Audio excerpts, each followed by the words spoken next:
Ukraine says it's planning a counter-offensive around the occupied city of Kherson. But Russian troops are dug in there and Ukrainian forces lack the manpower and the equipment to dislodge them, as Quentin Sommerville now reports. Once more into the line of fire, and it's just another day for the 59th Brigade of defying the odds. This is a sprawling front line. It's over 100 miles long, and it's mostly being fought and held by these men, gun crews. But the positions here haven't moved in months. They're outgunned and outnumbered, but it's been like this from day one. They've grown used to it. They're now in range of Russian firepower, so they move fast, barely a word spoken, almost without thinking. It was this brigade who helped halt the enemy's sweep across the south. Their howitzer is older than most of them. It dates from Soviet times.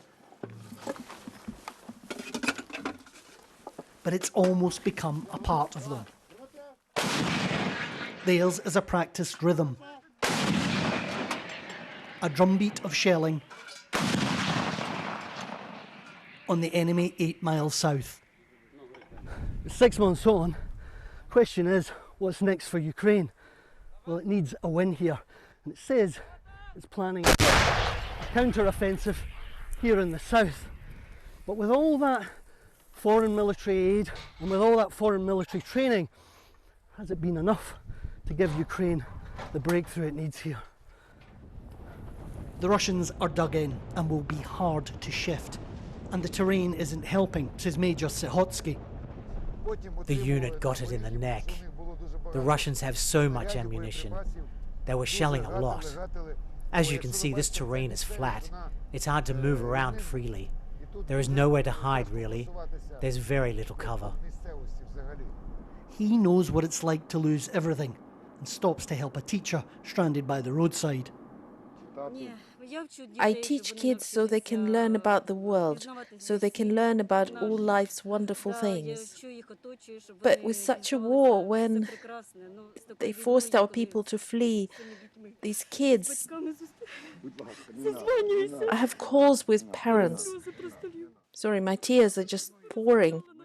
They're dispersed across our entire country.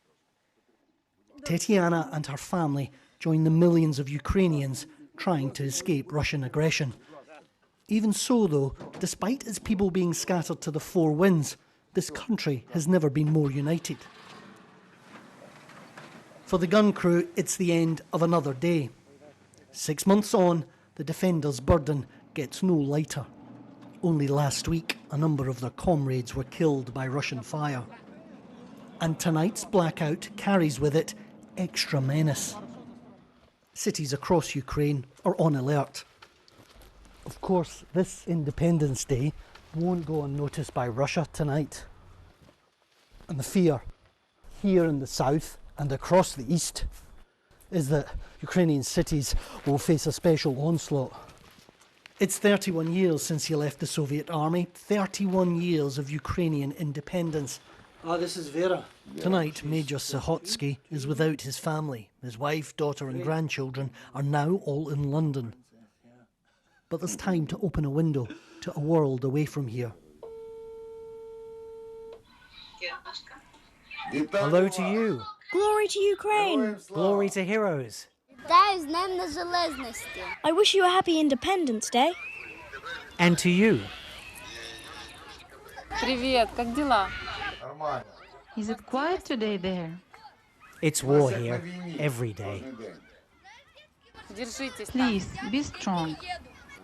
I'm so glad you're somewhere safe. I hope we'll see each other again soon. I wish us a quick victory. For everyone. Bye-bye.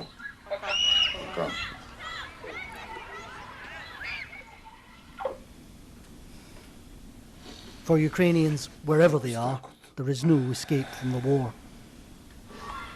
You're not just fighting for Ukraine, you're fighting for your family too. We are fighting not only for our grandchildren, but for kids all over the world. I'm saying this from the heart. My family is in a safe place. I didn't need to fight, but children are dying. Of course I know that it's dangerous, but as an officer, I have to be here. This is my sacred duty. This year, like millions of others, the Major's family will mark Independence Day as exiles. Ukraine's parks are empty. Its celebrations have been silenced. For Major Sahotsky, it's a muted national day. But 6 months into this war, the cause of Ukrainian independence has never rung so far or so loudly. Quentin Sommerville, BBC News in southern Ukraine.